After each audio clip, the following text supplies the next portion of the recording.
원활하게 세포의 건강 상태를 만들어주지 못할 때 미토콘드리아의 건강 상태가 나빠집니다. 기능 이상 상태, 변성 상태라고 볼 수 있고요.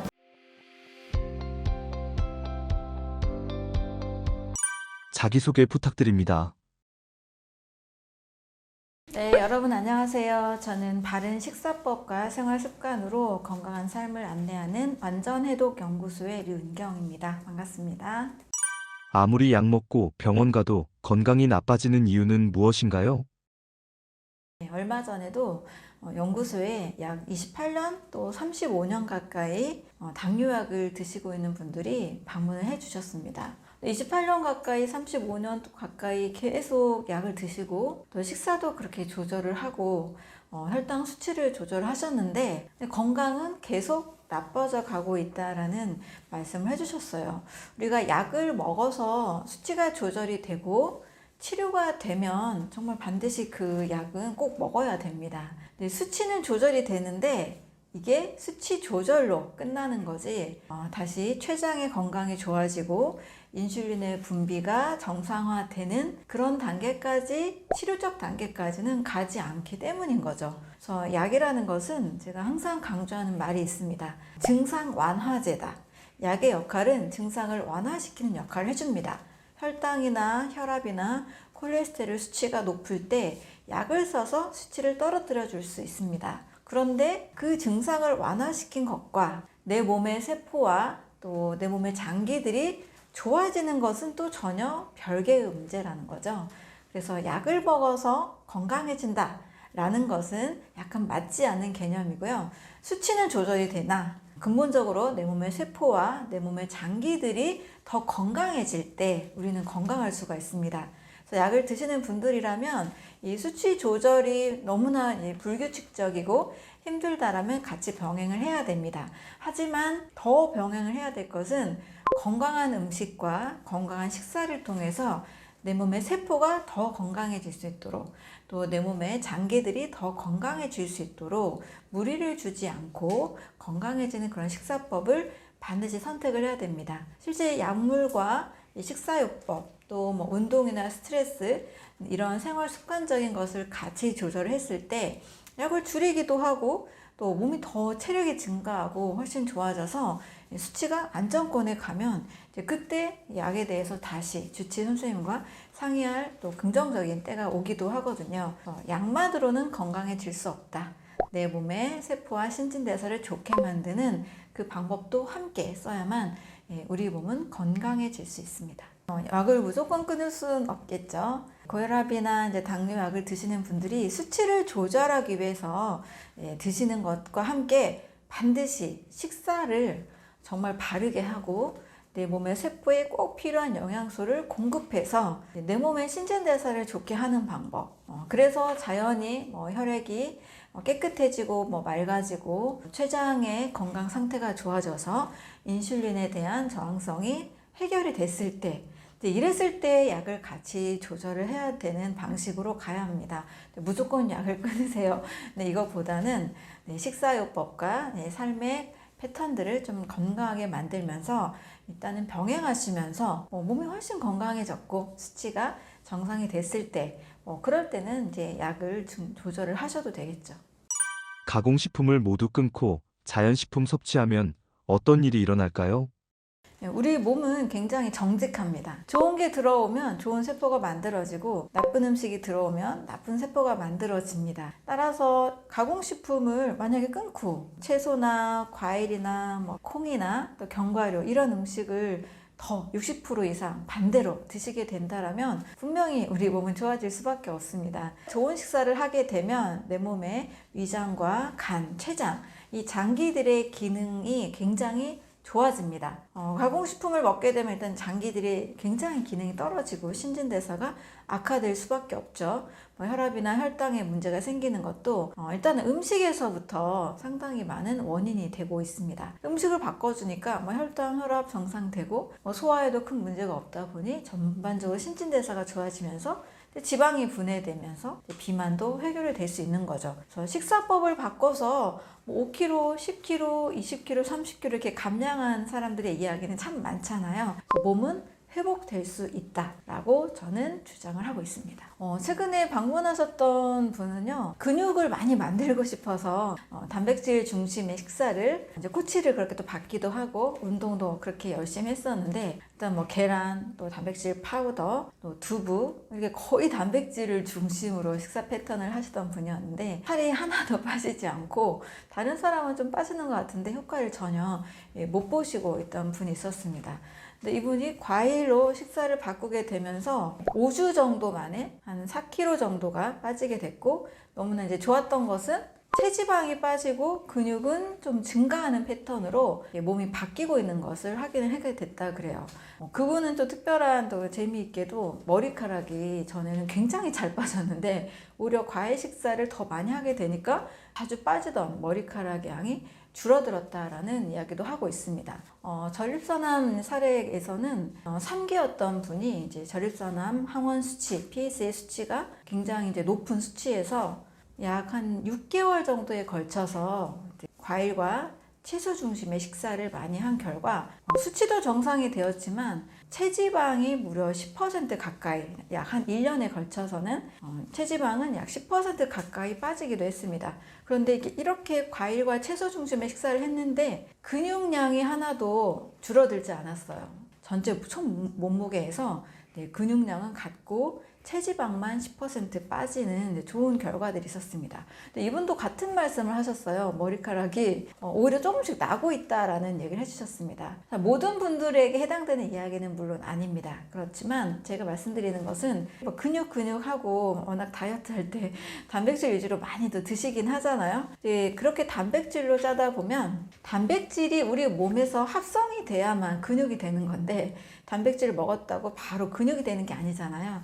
이 합성의 과정에서는 반드시 우리 몸에 비타민도 필요하고 미네랄도 필요하고 식이섬유도 필요하고 다양한 영양소가 필요합니다. 그랬을 때 간에서 모든 재료들을 가지고 합성해서 근육 세포가 만들어지는 거죠. 고기를 먹었다고 근육이 된다? 그러면 이제 모든 분들이 고기만 드셔도 근육질이 되겠죠. 하지만 현실은 그렇지 않다는 것을 잘 알고 계실 겁니다. 그래서 골고루 좋은 영양이 섭취된 몸의 상태, 이것이 첫 번째로 가장 중요하고, 많은 경우 놓치기 쉬운 영양소는 밥이나 빵이나 고기, 우유 중심의 식사를 하다 보면 비타민, 미네랄, 식이섬유는 절대적으로 줄어들 수밖에 없습니다. 그래서 우리 몸의 세포에 꼭 필요한 영양소를 공급하는 것, 영양과 그리고 식이섬유나 독소가 많이 들어있는 식사를 하지 않는 방식, 해독의 원리로 갔을 때 건강하면서도 날씬할 수가 있습니다.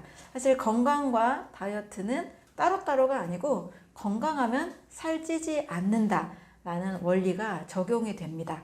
그래서 건강관리를 하신다면 다이어트는 이제 자동으로 되기 때문에 일단은 우리 몸에 영양과 해독의 원리를 잘 적용하는 것, 이것이 매우 중요하다고 볼 수 있습니다.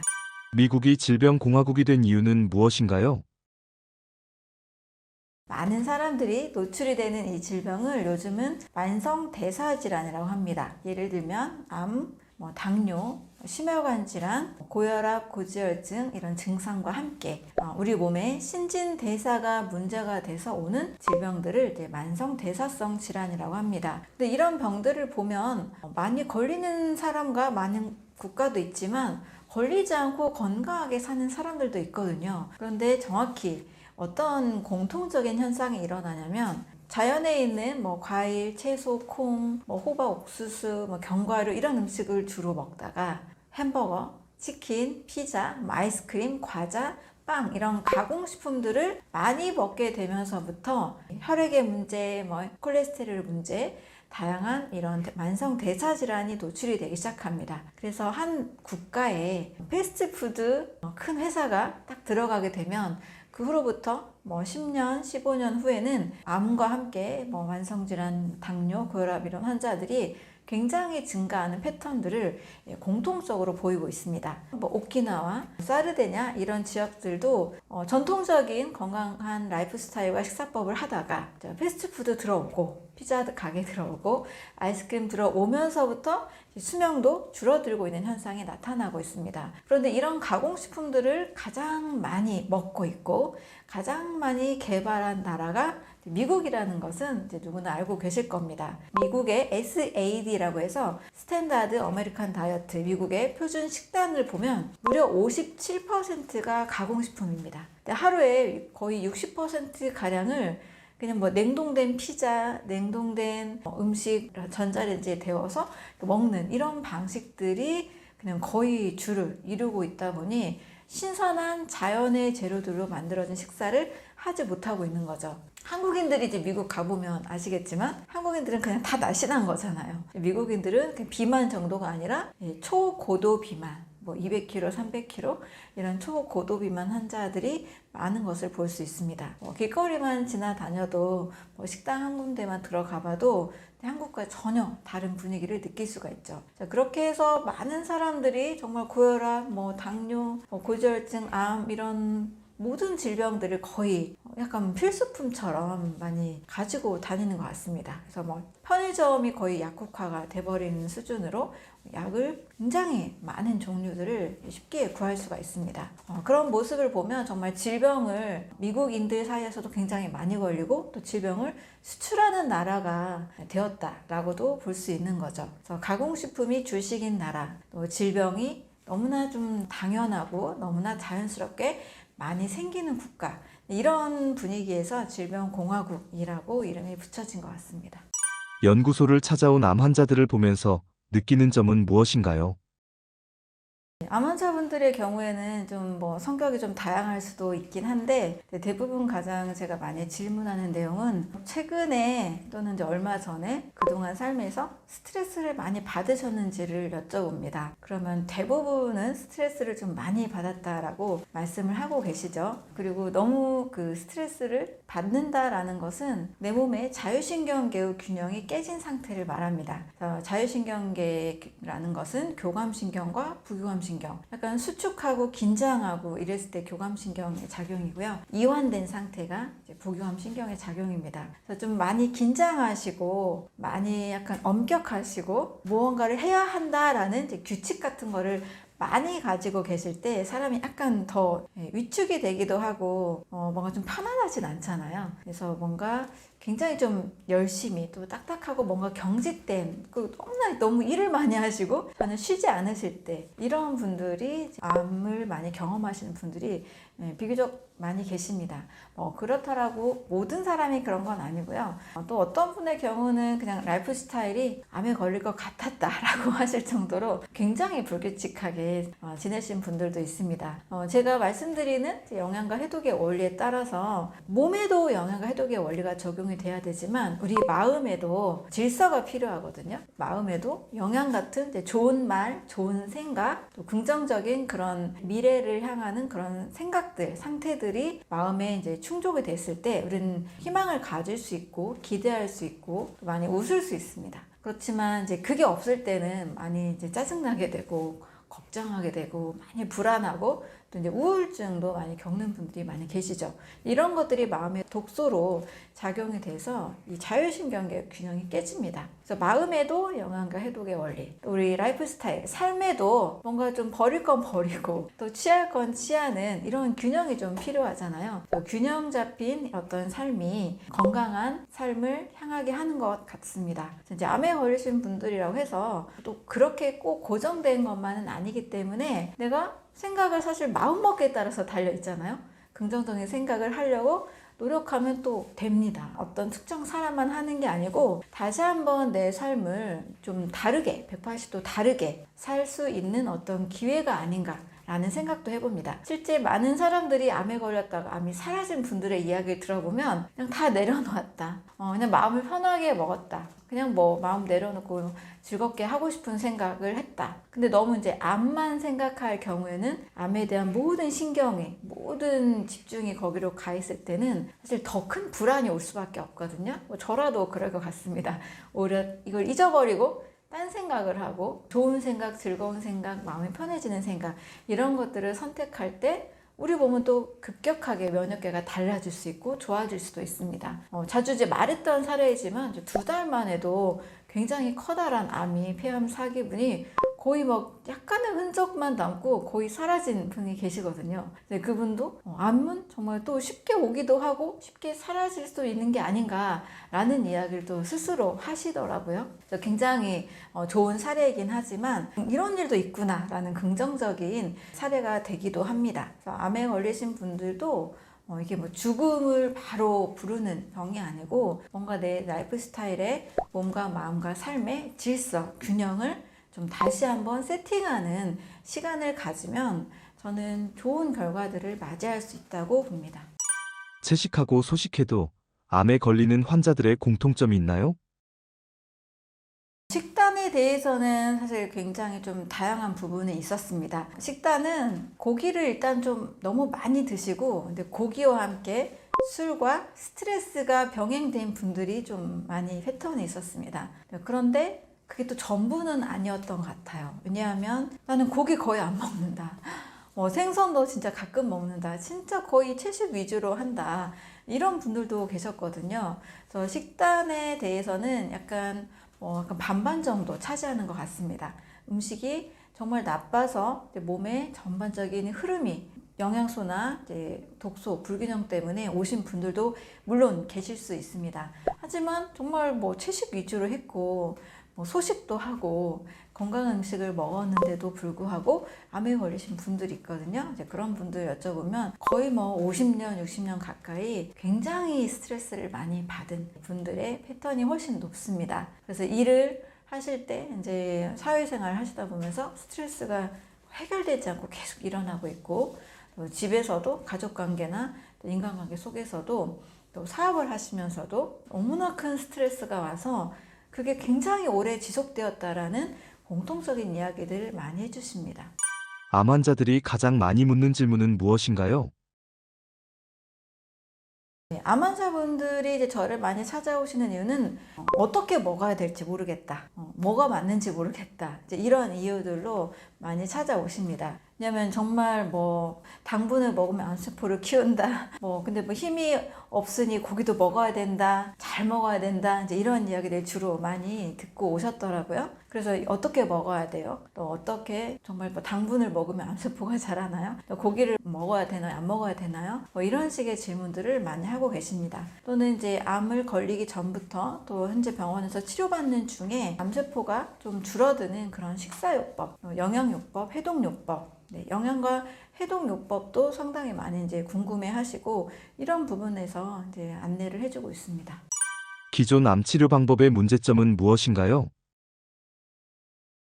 표준 3대 치료는 방사선 항암 수술이잖아요. 이 3대 치료로서는 할 수 있는 부분은 그 부분에 어떤 장기에 암이 생겼다면 이게 암을 제거해주는 역할을 해주고 있습니다. 수술을 해서 혹을 떼기도 하고 방사선 항암을 통해서 암을 줄여주거나 제거하는 것을 목표로 합니다. 암에 집중되는 치료를 하고 있는데요. 우리 몸은 이 전체가 다 연결이 되어 있기 때문에 유방암 수술을 해서 암은 제거했지만 어느 순간에 폐암으로 전이되기도 하고 림프암으로 전이되기도 합니다. 자궁암에 걸렸던 분이 난소암에 또 걸리기도 하죠. 그래서 전이 재발이 다 잘 될 수 있다는 것은 암 환자분들이 가지고 계신 공통적인 불안 요소라고 볼 수 있습니다. 따라서 암만 제거해주는, 그 부분만 제거해주는 3대 표준 치료는 그 부분만 제거해주기 때문에 거기까지는 좋을 수 있지만 그 외에 몸 전체적으로 떨어진 면역력이나 몸 전체에 쌓여있는 어떤 독소나 또 영양 불균형 이런 것들이 해결이 되지 않기 때문에 몸 전체가 신진대사나 체력이 굉장히 떨어지는 방향으로 가는 것이 훨씬 위험하다고 봅니다. 그래도 어떤 혹이 딱 있어서 이 혹만 딱 제거해주는 정도 수술은 크게 문제가 없을 수도 있지만 이제 항암 치료, 특히 독한 이 항암 치료를 할 경우에는 정상세포도 같이 공격을 받고 손상이 되고 또 부작용이라는 것이 항상 있고 또 항암제도 가끔 내성이 생겨서 잘 듣지 않는 이런 것들이 오다 보니까 환자들이 굉장히 이제 고통스러워하게 되는 거죠. 정말 암만 싹 제거해주고 부작용이 하나도 없다. 그러면 정말 안 할 이유가 없는 것 같습니다. 그런데 이 부작용이라는 것, 또 정상세포의 손상이 같이 오기 때문에 반드시 전체적인 몸의 체력을 올려주고 면역력을 올려주고 좋은 식사를 같이 하는 것, 이것은 매우 중요하다고 볼 수 있습니다. 암은 유전병이 아닌 이유는 무엇인가요?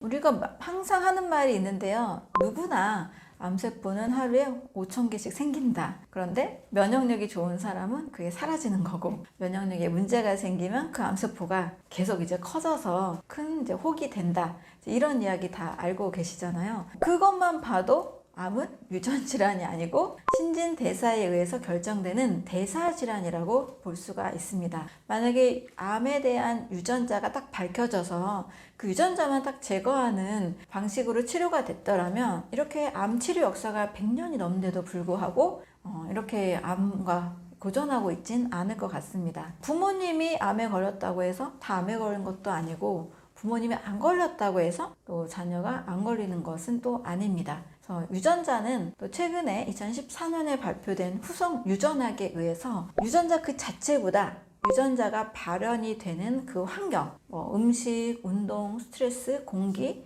독성 물질, 발암 물질, 이런 환경에 노출된 유전자가, 이 환경에 의해서 유전자가 어떻게 달려지느냐가 결정이 된다라는 것이 후성 유전학이기 때문에 유전질환이 아니라는 것은 점점 더 많은 분들이 알고 계실 것 같습니다. 우리가 정말 나쁜 음식만 계속 먹고 스트레스 계속 받고 잠도 못 자고 이렇게 산다라면 나 암 걸릴 것 같아 이런 말 하시는 분들도 가끔 계시잖아요. 암에 안 걸린 게 신기하다. 네, 그런 표현 자체도 사실 다 신진대사 때문에 암에 걸린다를 우리가 의식적으로 무의식적으로도 다 알고 있다는 사실입니다. 몸 전체에 걸쳐서 나타나는 전신질환, 또 대사질환이라고 볼 수가 있습니다. 또 국소적으로 그 한 부위에만 일어났다고 해서 그 부분만 치료했다고 되는 게 아니고 몸 전체가 뭔가 혹이 잘 생기는 분들이 계시거든요. 그러면 이제 난수에도 췌장에도 간에도 혹이 자주 발견돼요. 이런 분들이 많이 찾아오십니다. 그래서 그렇게 몸 전체적으로 혹이 잘 생긴다는 것은 사실 시작은 염증입니다. 몸에 염증이 잘 생길 수밖에 없는 환경이 만들어졌기 때문에 몸 전체적인 전신질환이다라고 볼 수가 있습니다. 그래서 전신질환, 대사질환, 이런 식으로 암을 이해하는 것이 더 올바르다고 볼 수 있습니다. 이렇게 이해했을 때는 그냥 하나의 어떤 약에만 의존하는 게 아니고 내 몸 전체를 바꾸고 또 내 사고방식을 바꾸고 스트레스를 없애는 삶을 선택하고 이렇게 전반적인 삶의 어떤 개선이 되고 좋아지는 삶으로 간다라면 암은 줄어들기도 하고 사라지기도 하고 완치된 분들의 이야기도 너무나 많이 있습니다. 그래서 유전으로 접근하지 마시고 대사질환으로 접근하시면 좋겠습니다. 암은 사람을 죽이지 않는 이유는 무엇인가요? 이런 분들 참 많아요. 나는 아무렇지 않았는데 건강검진 하면서 암이 발견이 됐고 그때부터 이제 수술, 항암, 방사선이 이제 시작이 되면서 갑자기 암 환자로서의 투병을 시작하는 분들이 의외로 많습니다. 그런데 다 그런 건 아닌데 공통적인 것은 암이 있는지 몰랐다, 아프지 않았다, 이런 분들도 계시거든요. 물론 전조 증상으로 어떤 피로감이나 일부분 이제 몸에 불편한 부분들이 있을 수 있었겠지만 그 암이 있어서 그 부분에 어떤 통증이 심하고 일상생활이 안 되고 고통스러운 분들이 생각보다는 좀 적은 것도 현실입니다. 그냥 몰랐다 이런 분들이 계시거든요. 존스 홉킨스 대학의 조너던 앱스타인 박사는 고환암 환자들의 경우 그냥 암이 사라지는 일들이 많이 나타났다라고 이야기를 하고 있습니다. 초기 자궁경부암의 경우에도 60%는 1년 정도 만에 사라지기도 하고 90%는 3년 이내에 사라지는 일들이 많이 있다라고 통계를 발표한 바 있습니다. 영국의 굉장히 유명한 의학 저술지인 랜싯에서도 전립선암에 걸리는 33%의 사람들 중에서 사망률까지 가는 사람들은 약 1% 정도밖에 되지 않는다라 하고 있습니다. 이런 식으로 시신을 부검할 때도 보면 교통사고로 사망한 환자들의 이 부검에서 발견되는 것이 진료실보다도 무려 30-40% 훨씬 더 많다라는 이야기를 해주고 있습니다. 그러니까 교통사고로 사망을 한 거지 암으로 사망을 한 것이 아니라는 거죠. 그래서 물론 암으로 인한 통증도 있는 사람들도 있으나 그냥 몸 어딘가에 그냥 자라난 그냥 혹이고 그 자체가 뭐 독성 물질을 내뿜고 뭐 주변의 조직들을 상하게 하고 사람을 죽이려는 그런 의도로 작용하는 것은 아니라는 것을 이야기해주고 있습니다. 또 그냥 있다가 사실 사라지기도 할 수도 있는 건데요. 정기적인 건강검진, 또 조기검진, 이러한 검진을 많이 하다 보니까 사실 암 환자가 굉장히 늘어났다라고도 볼 수 있습니다. 그래서 암이 직접적으로 사람을 죽인다라는 것보다는 치료를 받으면서 훨씬 더 많은 고통을 겪게 되는 일들이 좀 더 많다라고 볼 수 있습니다. 암이 사람을 망가뜨리는 과정은 어떻게 되나요? 뇌종양의 경우에는요, 뇌종양이 생기는 그 부위가 전체적인 뇌를 짓누르거나 그 부위에 뇌를 짓누르거나 또는 정말 좀 잘못된 부위에 자라서 혈관을 막게 한다거나 또는 뭐 어딘가에도 림프암의 경우에는 뭐 림프를 아주 막아서 원래 작용해야 되는 장기의 기능을 떨어뜨린 경우도 물론 있습니다. 너무 이 혹이 너무 커서 주변 장기들, 신경, 혈관들을 눌러버릴 경우, 이런 경우에는 정말 치료가 필요하고 사람을 죽이는 경우도 있다라고 볼 수 있는 거죠. 그래서 이런 경우들만 다 있는 것은 아니고 그냥 작은 혹이 있다가 사라질 수도 있고 정말 주변에 아무런 영향을 미치지 않는 경우도 사실 상당히 많이 발견이 되고 있다는 겁니다. 그래서 이런 경우와 그렇지 않은 경우는 좀 구분해서 볼 필요도 있는데 현재는 일단은 좀 혹이 발견되는 경우에는 대부분 이제 제거하는 방향으로 가고 있다 보니까 좀 암에 대해서 조금은 너무 우리가 지나치게 큰 공포와 불안을 느끼고 있는 것이 아닌가 저는 그렇게 좀 생각을 하고 있습니다. 내 몸에 암이 생겼을 때 보내는 신호가 있을까요? 몸에 신호가 왔다는 것은 이미 내 몸의 위장이나 간이나 췌장, 신장, 음식을 소화시키고 영양소를 흡수하고 배출하는 그 오장육부의 건강 상태가 굉장히 악화된 상태라고 볼 수 있습니다. 그러니까 암이 생겨서 아프다라기보다는 이미 몸 상태가 나빠진 상태가 된 거죠. 몸 상태가 나빠졌기 때문에 이제 암세포의 특징인 이제 무산소호흡을 하는 산소호흡을 하지 않은 상태로 세포가 변질이 된 거죠. 그리고 세포의 미토콘드리아 기능이 손상이 된 거죠. 그래서 암세포가 생겨서 몸이 망가진다가 아니고 몸 전체의 환경이 특히 오장육부의 환경이 충분한 영양소와 산소 공급이 되지 않고 독소 배출이 안 되니까 암이 생겼다. 이렇게 보는 것이 맞습니다. 신호를 보내줄 때는 반드시 그 통증을 어떻게 하면 제거할 수 있을까 약을 쓰는 것이 아니고 내 몸의 조직을 어떻게 하면 다시 건강하게 만들까 해독을 한다거나 좋은 영양을 다 잘 섭취한다거나 스트레스를 좀 조절한다거나 해서 내 몸을 건강하게 만드는 방법을 가장 최우선적으로 선택을 해야 됩니다. 그러니까 저는 이제 암 환자분들이 사실 수술을 할까요 말까요를 고민하시는 분들부터 많이 찾아오고 계시거든요. 근데 제가 그분들의 주치의가 아니기 때문에 수술해야 합니다, 하지 말아야 됩니다 라고 말할 수 있는 입장이 되지 않습니다. 그런데 항상 제가 늘 강조할 수 있는 것은 암을 수술을 하든 수술을 하지 않든 내 몸의 건강 상태는 가장 최선의 상태를 만들어야 된다는 겁니다. 통증을 빨리 줄여줄 수도 있고 면역력을 올라가게 할 수도 있고 또 암 치료를 또 받으시는 중이라 할지라도 체력이 좋아야 되잖아요. 체력이 이제 너무 떨어지는 분들은 항암 치료도 못 하시잖아요. 따라서 수술을 하든 안 하든 또 그 이후에 유지를 위해서라도 내 몸의 신진대사를 강화시켜야 된다. 충분한 산소와 영양소를 공급하고 또 독소를 잘 내보낼 수 있는 해독, 디톡스를 반드시 신경 써야 된다. 세포는 1년에 한 번 바뀌기 때문에 건강한 세포를 늘 재생할 수 있는 환경을 내가 만들어야 된다. 암은 줄어들 수도 있고 수술을 해서 깨끗하게 제거할 수도 있고 여러 방법을 선택할 수 있겠지만 어쨌든 내 몸의 건강한 체력을 만드는 것, 저는 이것이 가장 중요하다라고 말씀을 드리고 있습니다. 암은 병이 아니라면 어떤 관점으로 암을 봐야 할까요? 안드레아스 모레츠라는 사람의 굉장히 신선한 관점이었습니다. 암은 병이 아니다라는 책을 읽으면서 이럴 수도 있겠구나 라고 저도 상당히 많이 공감을 하게 됐습니다. 사실 암은 이렇습니다 라고 암은 이겁니다 라고 사실 그 누구도 지금 현대의학계에서도 정확하게 이야기하고 있는 입장은 아닌 건 사실이잖아요.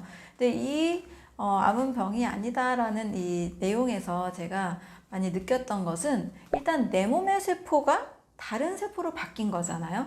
그럼 이 세포가 왜 바뀌었을까? 그냥 우리는 뭐 매일 우리 세포가 분열이 되고 만들어지니까 뭐 공장에서 불량품 나오듯이 뭐 암세포가 생겼다, 뭐 이렇게 단순하게 볼 수도 있고 뭐 일부 맞는 말이기도 합니다. 하지만 어떤 사람의 경우는 그게 잘 만들어져도 사라지기도 하지만 이게 뭐 1cm, 2cm, 3cm 혹으로 계속 자랄 수밖에 없는 환경이 된 거죠. 그런 경우에는 암은 왜, 무슨 이유로 내 몸의 세포가 그렇게 무시무시한 세포로 바뀌었을까?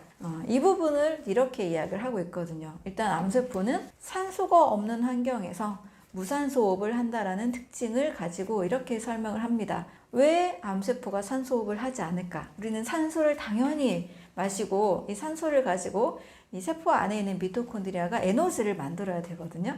그런데 왜 암세포는 산소 호흡을 하지 않는 세포로 바뀌었을까? 그 이유는 내 몸에 산소가 부족하기 때문에 나라도 산소를 사용하지 않고 무산소 호흡을 해서 내 몸을 지탱해 주자라는 관점으로 바라보고 있습니다. 저는 상당히 일리 있는 이야기라고 생각을 해요. 왜냐하면 저는 이제 많은 병의 원인 중에 하나를 독소라고 이야기를 하잖아요. 그래서 해독 중요하다, 해독연구소 이렇게 운영을 하고 있는데, 해독이라는 것을 현대의학에서는 독소 체크도 하지 않고 뭐 독소의 유무도 크게 중요하게 여기지 않습니다. 그렇지만 그냥 상식적으로 생각했을 때 우리가 숨만 쉬어도 이산화탄소도 만들어지고 활성산소도 생기기 때문에 음식을 먹고 그 찌꺼기를 만들어내는 이 모든 신진대사의 과정, 소화 과정을 보면 찌꺼기가 안 생길 수가 없거든요. 고기를 많이 먹으면 요산, 요소, 암모니아가 많이 생기는 것은 다 알고 계실 겁니다. 그 중에서도 고기를 너무 지나치게 많이 먹었을 때 요산이 축적이 되면서 통풍이라는 질병이 생기잖아요. 요산 이런 것들은 대사 독소, 대사 찌꺼기라고 볼 수 있습니다. 잘못된 식생활에 의해서, 스트레스에 의해서 내 몸 독소가 많이 만들어질 수 있는데, 그 몸 상태에서도 내 몸을 지탱해야 되다 보니까 건강한 세포가 무산소 호흡을 하는 형태로 변성이 된 거죠. 그래서 암세포의 정체성을 보면 미토콘드리아 변성이다라고 한마디로 이야기를 하고 있습니다. 네, 이거는 암은 대사질환이다라는 내 책을 쓴 저자에 의해서 분자생물학적으로, 종양생물학적으로 분석을 한 내용입니다. 미토콘드리아 변성 상태, 또 무산소 호흡을 하는 상태로 내 몸을 지탱하기 위해서 변질된 세포다 이렇게 바라보기 때문에 암은 병이 아니고 내 몸을 치유해가는 과정 중에 나타나는 하나의 변성된 상태다라고 보는 겁니다. 왜냐하면 이 상태에서 정말 다시 산소가 잘 공급되는 환경, 영양소가 잘 공급이 되고 해독이 잘 이루어지고 공기 좋은 곳에 가서 마음 편하게 살고 이러다 보면 암이 사라지는 분들이 계시거든요. 그러면 암이 정말 나를 죽이기 위해 나타났다라면 좋은 환경이 되어서도 얘가 살아나와서 나를 죽이려고 했을 거 아니에요. 하지만 그런 환경에서는 암은 줄어들거나 많이 사라집니다. 그럼 내 몸의 환경이 다시 정상화가 되면 내 몸이 내가 더 이상 무산소 호흡을 할 필요가 없고 이렇게 변성할 필요가 없구나 라고 해서 세포는 다시 건강한 세포로 회복이 됩니다. 따라서 암은 병이 아니고 내 몸이 나쁜 환경 속에서 버틸 수 있도록 만들어지는 일종의 어떤 변성된 상태, 세포의 이상 상태라고 볼 수도 있습니다. 사람들이 잘 모르는 암 생존율 통계의 허점은 무엇인가요? 암 생존율의 기준은 보건복지부 통계에 의하면 5년간의 생존율을 기준으로 삼습니다. 암에 걸려서 치료를 받고 5년 동안 재발하지 않았다라고 하면 암 생존자다라는 통계가 나오는데요. 약 72% 정도에 해당이 됩니다. 그런데 5년이 지나고 1개월 때 암이 만약에 생겼다. 그러면 이건 재발된 거로 볼 수 있잖아요. 근데 암 생존율은 5년이 지났기 때문에 5년, 1개월, 2개월, 3개월 이런 사람들에 대해서는 체크가 되지 않습니다. 따라서 이 5년간의 생존율이라는 것을 우리가 명확하게 알 필요가 있고 이 암 걸려서 다 나았대 이런 수치가 아니라는 것으로 잘 이해하시는 것이 필요합니다. 건강에 있어 미토콘드리아가 중요한 이유는 무엇인가요? 네, 미토콘드리아 검사를 제가 세포 검사를 통해서 하다 보면 정말 너무나 신기하게도 현재 이제 기운이 없으시고 체중이 굉장히 적으시고 정말 이렇게 체력이 누가 봐도 나쁜 상태다라고 보여지면 미토콘드리아 기능 상태도 굉장히 떨어진 수치로 나오게 됩니다. 미토콘드리아가 왜 중요하고 또 무엇을 의미하냐면 일단 우리 몸은 전체적으로 세포로 이루어져 있잖아요. 이 세포 하나하나가 잘 이제 기능을 잘 해서 조직을 만들고 기관을 만들고 우리 몸 전체 이 시스템을 만들어서 우리 몸은 잘 작동이 되게 되어 있습니다. 그런데 이 세포도 보면 세포막하고 또 여러 세포 소기관들이 있는데 이 세포막도 이중 지질막으로 되어 있거든요. 이 이중 지질막이다 보니까 산화에 의해서 독소에 의해서 이 막이 깨어져 있고 구멍이 나 있는 경우들이 있을 수 있습니다. 그러면 세포 속으로 영양이 잘 흡수되지 않고 또 세포 속에서 만들어진 독소들이 잘 빠져나오지 않습니다. 자, 이렇게 영양과 독소가 원활하게 세포의 건강 상태를 만들어주지 못할 때 미토콘드리아의 건강 상태가 나빠집니다.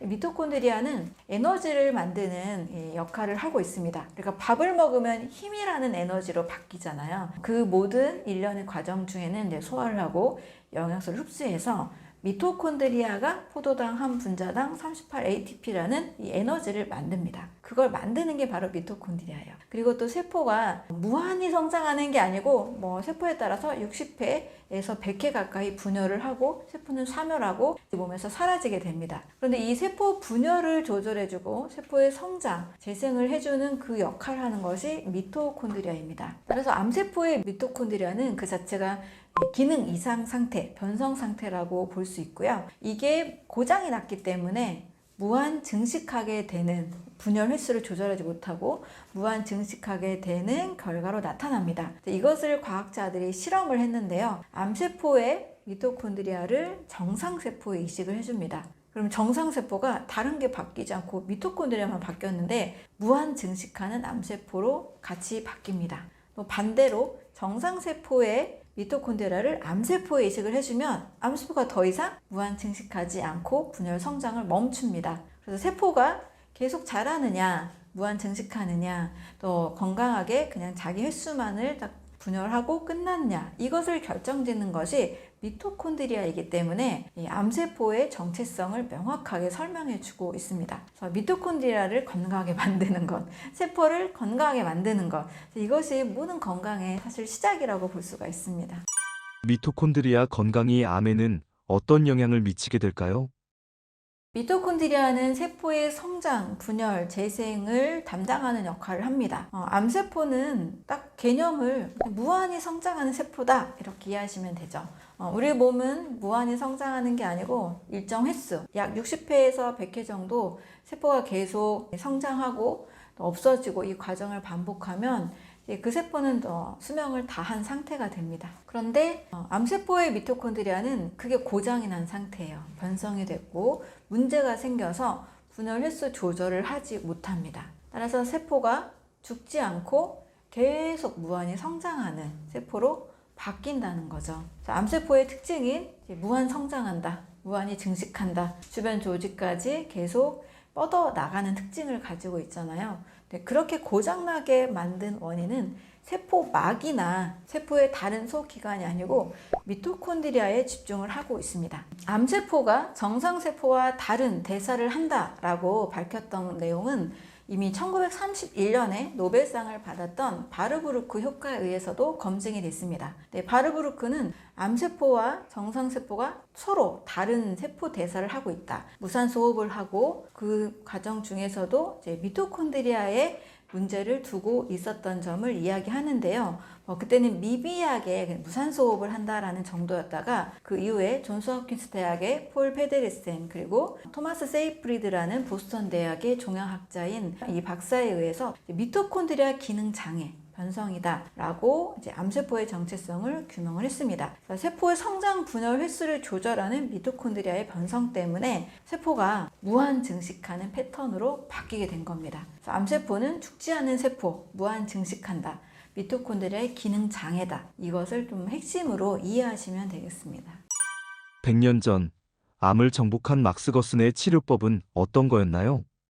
네, 독일의 의사 막스 거스는 본인의 편두통을 치료하기 위해서 당시 빵과 굉장히 짠 소시지 중심의 식사를 하다가 이제 사과와 당근과 브로콜리, 케일 이런 음식으로 바꾸게 됐습니다.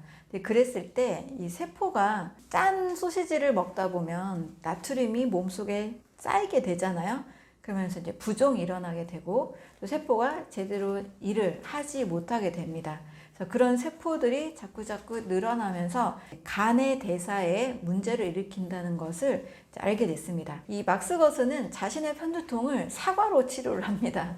거기서 더 나아가서 이게 굉장히 중요한 요소구나를 이제 발견하게 된 거죠. 그 전까지 이제 음식이 질병에 어떤 영향을 미치는지 많이 이제 연구가 되지 않았던 이제 시절이었고, 음식만 바꿨는데도 편두통이 사라지는 것을 경험하면서 당시 이제 많은 의사니까 환자들에게 식사요법을 적용하기 시작합니다.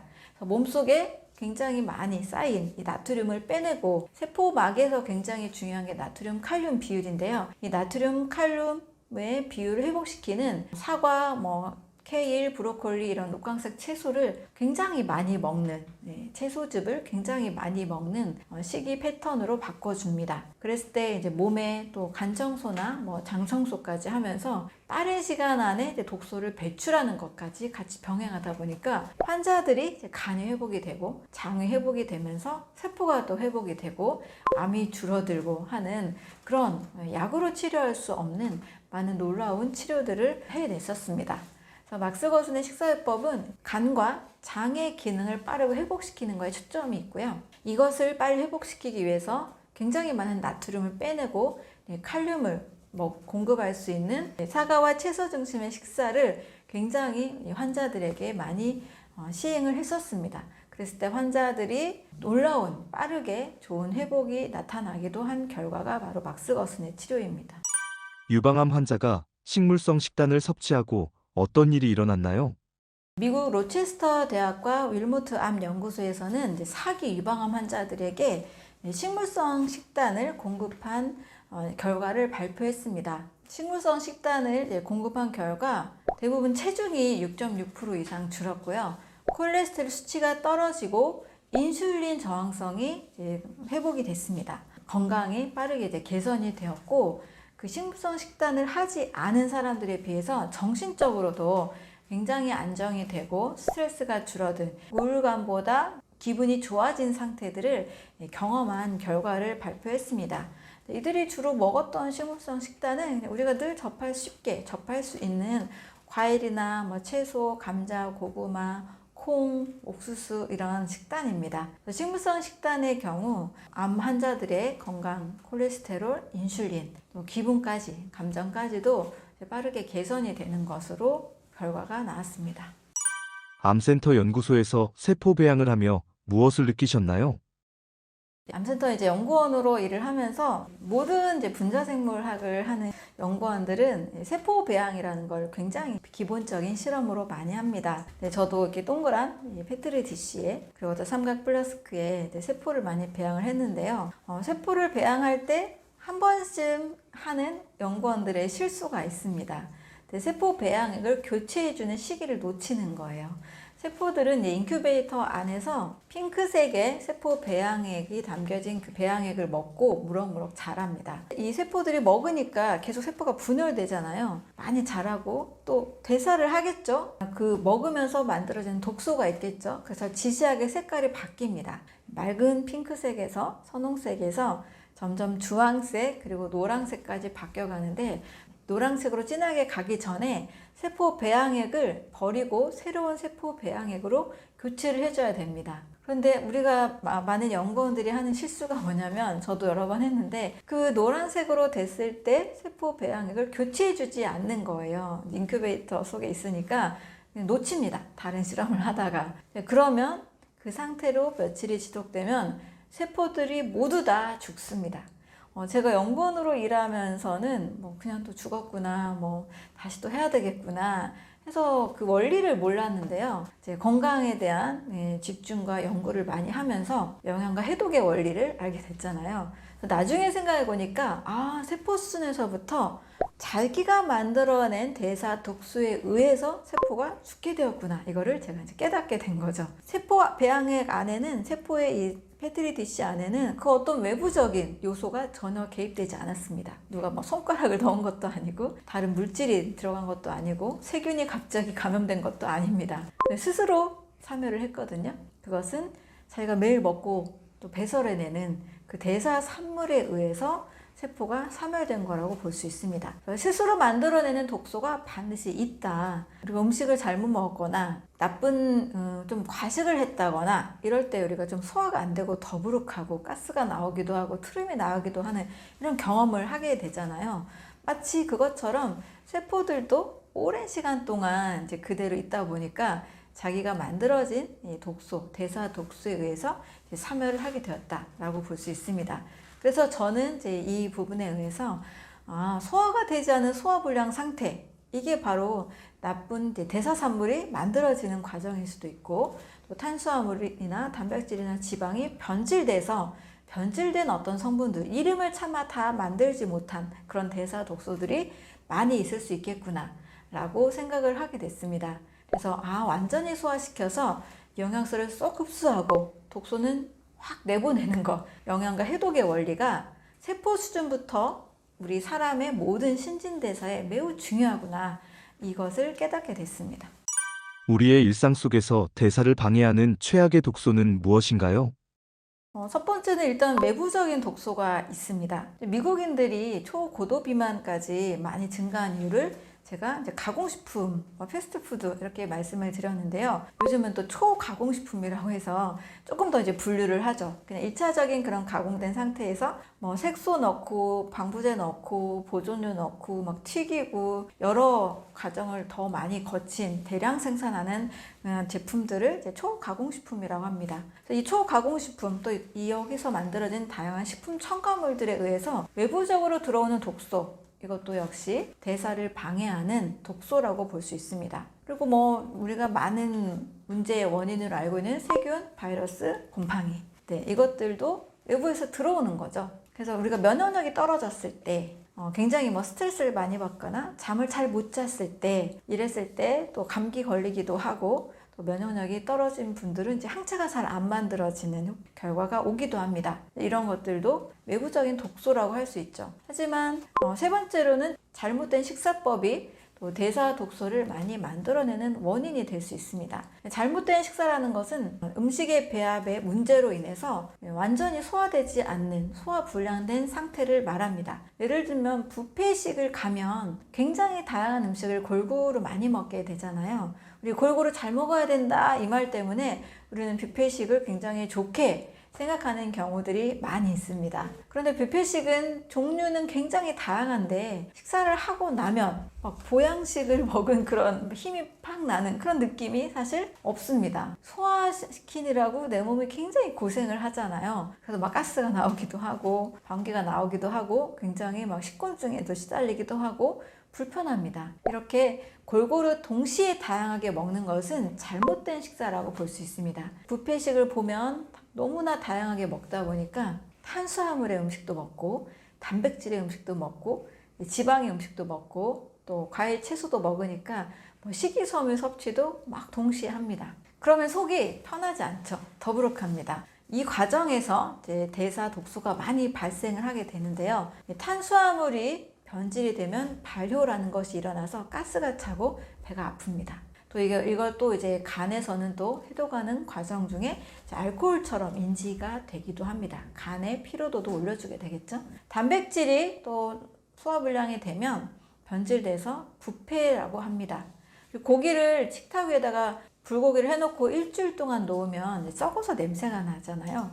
이런 현상이 내 뱃속에서 여러 음식들과 섞여서 소화가 되지 않고 부패되는 형태로 바뀌게 되는 거죠. 지방은 산패가 됩니다. 지방에도 다른 음식과 섞여서 오래 머물러 있다 보니까 흡수가 되면 좋은 지방은 흡수가 되면 우리 몸에 꼭 필요한 영양소로 작용을 하는데 섞여버리면서 산화가 되는 변질로 바뀌게 되는 거죠. 이렇게 탄수화물, 단백질, 지방이 완전히 잘 대사가 되지 않고 소화불량되면 변질된 성분들로 바뀌고 이 성분들이 우리 몸에서 곳곳에 독소로 작용합니다.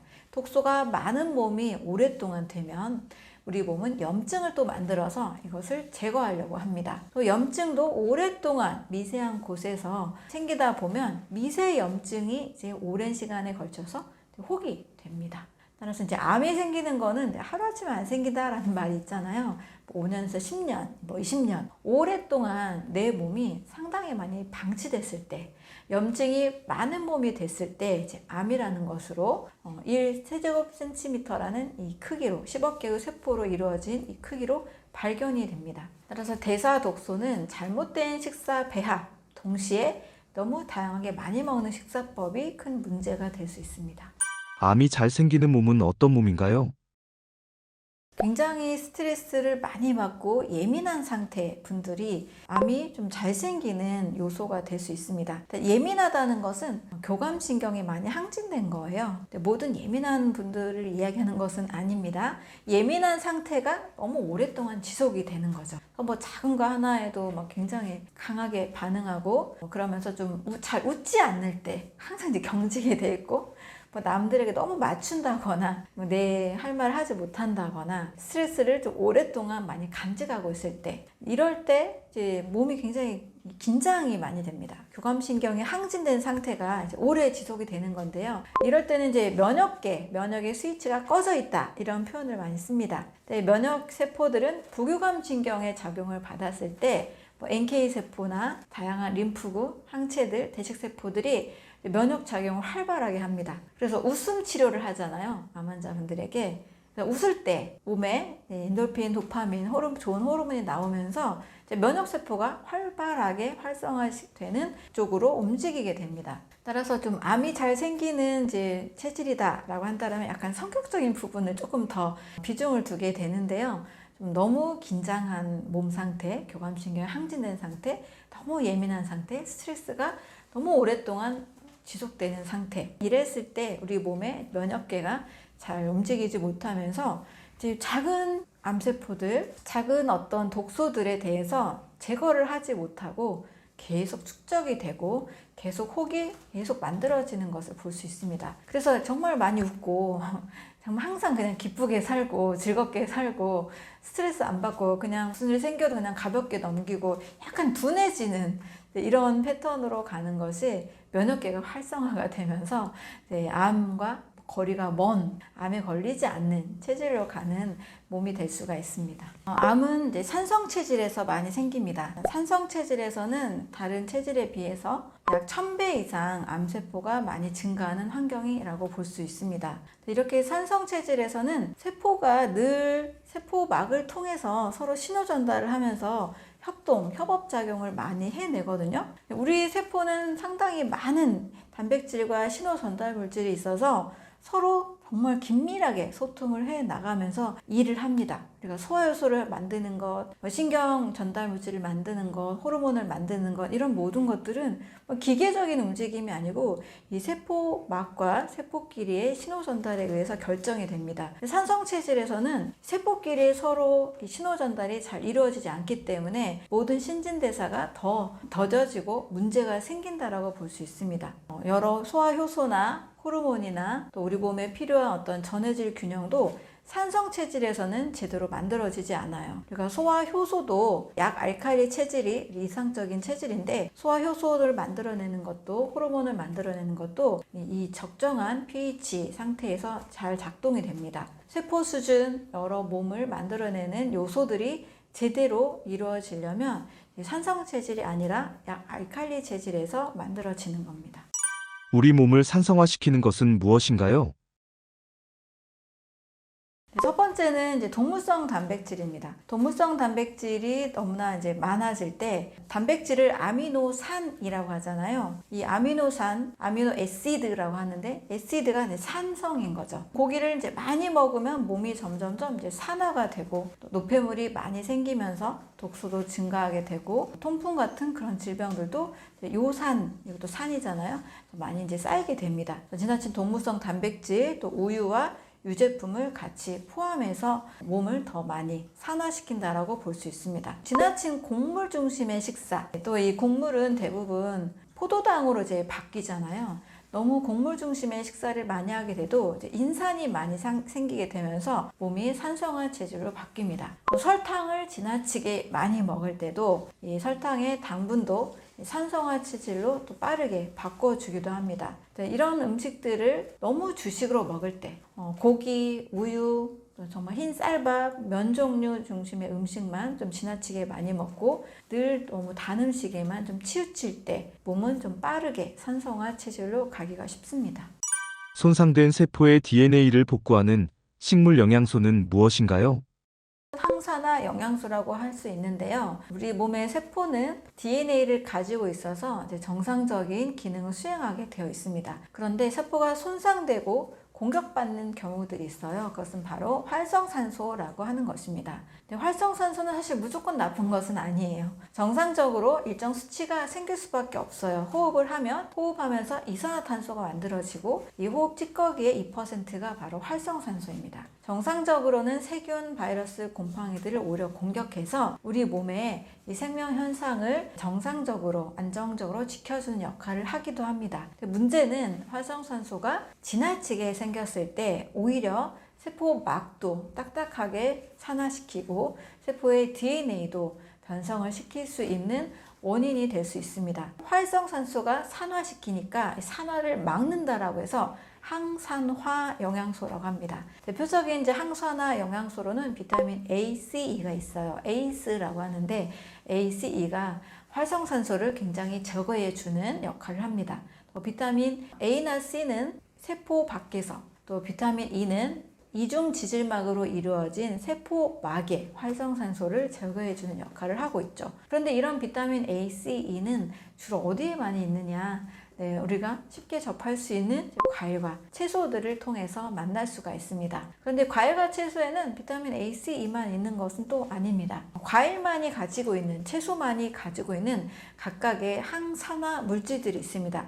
이것을 식물의 화학물질이다 해서 파이토케미컬이라고 하기도 하고 식물 영양소라고도 합니다. 많은 분들이 알고 계신 토마토의 리코펜, 당근에 있는 베타카로틴, 여러 토마토의 레스베라트롤, 플라보노이드, 보라색, 베리류에 들어있는 안토시아닌, 이게 너무 다양한 이런 복잡한 영어 이름들이 많이 있는데요. 6,000가지, 10,000가지가 발견이 되었다라고 하지만 사실 아직도 알지 못하는 항산화 영양소는 저는 매우 많다고 봅니다. 왜냐하면 과일을 다 분석할 수가 없어요. 채소를 다 분석할 수가 없어요. 자연의 음식을 다 분석해서 똑같이 실험실에서 만들어낼 수가 없습니다. 그래서 과일과 채소는 사람이 늘 먹어야 되는 음식인데 결핍이 되니까 몸에 독소가 쌓이기도 하고 신진대사가 어그러지기도 하면서 많은 증상, 많은 질병이 유발이 된다고 볼 수 있습니다. 그래서 활성산소는 사실 늘 제거를 해줘야 돼요. 근데 이 활성산소를 늘 제거해 주는 것은 우리 몸에 원래 가지고 있는 시스템이 있습니다. SOD라는 것, 카탈라제라는 것, 글루타치온이라는 것, 이런 것들도 우리 몸에 원래 가지고 있는 항산화 시스템이라고 볼 수 있습니다. 근데 이 항산화 시스템은 가만히 두면 알아서 잘 작동을 하느냐?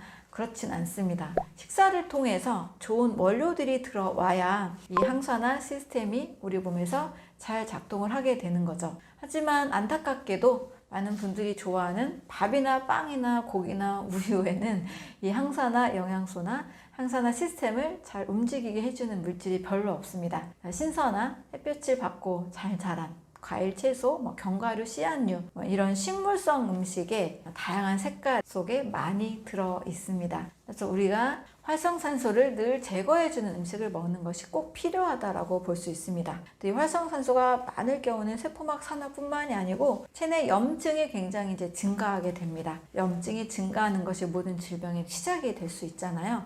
그래서 염증을 최소화시키는 식물 영양소, 항산화 음식들을 꼭 챙겨 드시기 바랍니다. 많은 사람들의 모발 검사를 해보고 놀라웠던 것은 무엇인가요? 중금속 모발 검사를 통해서는 9가지 주요 중금속과 함께 16가지 미네랄의 균형 상태를 봅니다. 그런데 굉장히 이 몸이 허약한 사람의 경우에는 나트륨과 칼륨의 이 밸런스가 심각하게 깨어져 있는 것을 볼 수 있습니다. 이 나트륨과 칼륨은 세포막에서 가장 핵심적으로 중요한 전해질 비율을 가지고 있다라고 볼 수 있습니다. 아까 제가 세포끼리 서로 신호를 전달하고 서로 뭔가를 막 단백질을 통해서 뭔가를 만들어내고 이를 막 협업한다고 했는데, 이 나트륨 칼륨의 비율이 깨져 있을 때는 세포끼리 서로 대화하거나 신호 전달하고 물질을 만들어내는 일이 상당히 떨어집니다. 소화효소도 잘 만들지 못해서 저산후증이 생기기도 하고 염증이 심하게 많이 일어나기도 하고 아토피, 알레르기 이런 질병들이 심각해지기도 합니다. 그래서 가장 기본적으로 체력이 떨어진 분들은 공통적으로 보면 나트륨 칼륨의 비율이 상당히 불균형 쪽으로 가 있는 것을 볼 수가 있습니다. 암 환자가 꼭 피해야 할 최악의 식단은 무엇인가요? 일단 암 환자는 산성화 체질로 가는 것을 막아야 되고요. 고기, 성장 호르몬, IGF-1이라고 하는 세포를 굉장히 성장시키는 이런 물질이 들어있는 붉은색 고기, 육류 섭취를 안 하시는 것이 좋습니다. 어떤 분들은 당분이 암세포를 성장시킨다, 암세포가 포도당 먹고 자란대, 이 이야기를 너무 많이 하시더라고요. 포도 당분만 일부러 먹는 분은 안 계실 거잖아요. 과일을 드시면서 그런 두려움을 가지고 계시는데, 암세포는 당을 대사하기도 하고요, 지방을 대사하기도 하고요, 아미노산을 대사하기도 합니다. 이것은 아직 학계에서도 완벽하게 밝혀내지 못했습니다. 그래서 당분만 먹고 자란다, 설탕을 인위적으로 드시는 것은 당연히 안 되지만 그런 생각들에서 조금 자유로워지셨으면 좋겠습니다. 더 피해야 될 음식은 일단 산성화를 좀 막아야 됩니다. 그동안 너무 곡물 중심의 식사, 또 고기 중심의 식사를 했더라면 이 식사들을 좀 자제하실 필요가 있고요. 곡물도 모든 탄수화물이 나쁘다는 게 아니고 정제 탄수화물을 말씀드리는 겁니다. 흰 쌀밥, 흰 밀가루, 흰 빵, 과자 이런 것들이 문제가 될 수 있고, 고구마나 단호박이나 현미나 콩이나 옥수수 같은 이런 복합 탄수화물로 바꿀 때는 우리 인체 내에서 크게 산화가 많이 진행됐거나 그런 내용들은 없습니다. 고기와 너무 지나친 가공된 곡물 중심의 식사, 이것은 좀 피해 주시는 것이 좋겠습니다. 암 환자에게 강력 추천하는 채소나 과일은 무엇이 있나요? 암 환자분들에게는 색깔이 일단 좀 진한 과일, 베리류, 보라색의 진한 베리류 과일, 당도가 그렇게 높지 않은 과일을 일단 드시라고 합니다. 너무 많은 분들이 당도가 높으면 암세포 자란다, 이 생각을 너무 많이 하시고 계세요. 그래서 그 생각을 조금 줄여드리기 위해서 블루베리, 딸기, 베리류 과일과 함께 키위, 사과, 그 다음에 오렌지 계열 과일을 추천을 드립니다. 그래서 좀 강한 진한 색깔일수록 항산화 효과가 많기 때문에 과일은 베리류 과일을 좀 드시고, 베리류 과일들은 대부분 당주수가 높지 않습니다. 안전한 편입니다. 그래서 당주수에도 크게 상관이 없기 때문에 이 과일 속의 항산화 성분, 비타민, 미네랄들의 좋은 효과를 보시면서 세포에 꼭 필요한 영양소를 섭취하시면 도움이 되겠습니다. 그리고 채소로서는 십자화과 채소라고 해서 브로콜리, 양배추, 케일, 방울양배추, 또 우리나라 배추 있죠? 같이 십자가 채소에 항산화 성분이 굉장히 많이 있습니다. 특히 이 성분들은 비타민 A가 또 같이 대부분 많이 있기 때문에 세포의 점막의 재생 효과도 같이 있습니다. 암 환자분들은 특정 어떤 영양소 자체도 중요하다고 볼 수 있지만, 저는 전반적으로 음식을 잘 소화시키고 잘 흡수시키는 것, 영양소를 잘 흡수시키는 것을 매우 중요하게 보고 있습니다. 그래서 소화효소가 잘 나오게 하고 담즙 분비가 잘 나오게 하고 위장이 잘 움직이게 하는 것, 그래서 영양소가 쏙쏙 흡수가 되잖아요.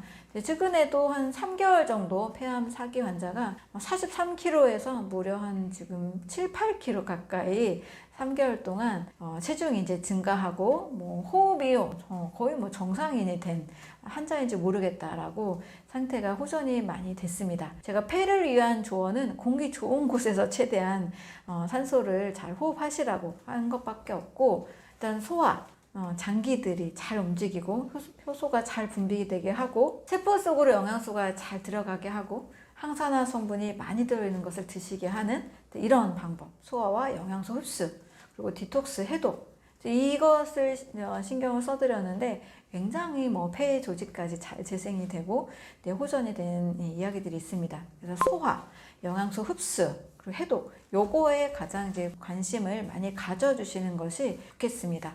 당분 하나에 과일 하나에 집착하지 마시기를 꼭 바라겠습니다. 암 없이 건강하게 사는 방법이 있을까요? 저는 식사로는 과일과 식물 식단 위주로 드시고 마음은 늘 즐겁게 웃으세요라고 말씀을 드리겠습니다. 이 두 가지는 그 어떤 것이 중요하다라고 말씀드리기 곤란할 정도로 매우 중요한 요소가 될 수 있습니다. 아무리 이제 과일, 식물 중심의 식사를 해도 웃지 않고 계속 걱정하고 계속 스트레스를 받고 있다. 이제 이럴 경우에는 이 좋은 영양소들이 작동을 하지 못합니다. 그래서 반드시 웃으시고 마음을 편안하게 먹으시고 스트레스로부터 좀 벗어난 자유롭고 좀 행복한 상태를 반드시 만드셔야 됩니다. 대부분 이제 저한테 오시는 분들은 이거 먹어도 돼요, 저거 먹어도 돼요.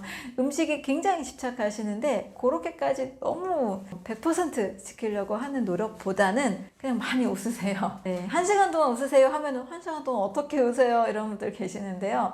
내가 의도적으로 노력을 한다라면 못할 게 없습니다. 그래서 과일, 식물 식사 많이 하시고요. 많이 웃으시면 좋겠습니다. 은퇴학교 구독자분들께 해주고 싶은 말이 있으신가요? 네, 암은 무조건 공포와 불안의 대상이 아닙니다. 유전질환으로 어떤 운명적으로 생각하지 마시고 몸 전체의 신진대사가 좋아지면 줄어들기도 하고 사라지기도 하는 오히려 내 삶에 어떤 큰 좋은 변화를 줄 수 있는 기회라고도 긍정적으로도 볼 수가 있습니다. 그래서 좀 많이 웃으시고 행복하게 사시고 많은 분들과 우정과 사랑을 나누면서 즐겁게 사시기를 바라겠습니다. 감사합니다.